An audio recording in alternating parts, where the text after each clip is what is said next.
Hey guys, I'm Davey, and I just had this conversation with this guy. First of all, he was gorgeous. He was hot in a way that I can't even describe. He was like a Greek god, but on CrossFit, okay? I would have drank a smoothie made out of his pubic hair and toenails. I would have drank it, every last drop. I'm not proud of it, but I'm saying I would have done it. And so we had this conversation. It was filthy, filthy, filthy. It was dirty with a capital D. It was so hot. I was so into it. I loved every second of it. So of course I'm thinking, I want to meet this fucker. This needs to happen in person. So then he says to me, and I quote, "I know this is none of my business, but I'm sure you get a lot of takers. So how often do you hook up?" My first thought as he says this, as my boner subsides, is that, yes, you're right, you know what?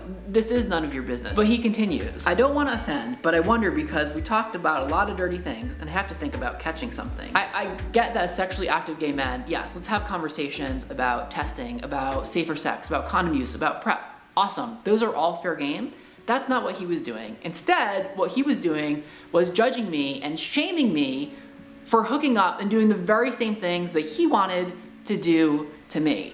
And in my book, that doesn't really fly. It's disgusting, it's hypocritical, it's a double standard. It reminds me of, this drives me nuts, straight guys do this all the time. They're like, oh, I want to find a girl that's a little slut. I want her to be like my little whore who does all these dirty taboo things to me and does it in the butt, but I want to make sure that she's a virgin. I want her to be untouched by men. It's gross. What I think is that the world needs more sex. It needs more connection. It needs more orgasms. And it is my hope that this guy and that everyone else in the world, yourself included, is having as much toe-curling, soul-nourishing, ecstatic sex as you want, whether that is once an hour, once a day, once a week, or once a year. And that you're doing it in a way that contributes to the emotional, mental, and spiritual health of yourself and your partners. That is what I desire. And in fact, that's the entire reason that I created Himros.tv. And quick plug, we just launched an amazing podcast featuring yours truly, my best friend, and a sex coach. It's free. I'm gonna put the link to that down below. Anyway, needless to say, the sex did not happen. The moment was crushed, potentially forever. The mood is over. I may never have sex again. I don't care how many abs his abs had. It was not enough to get in the pants of this little slut.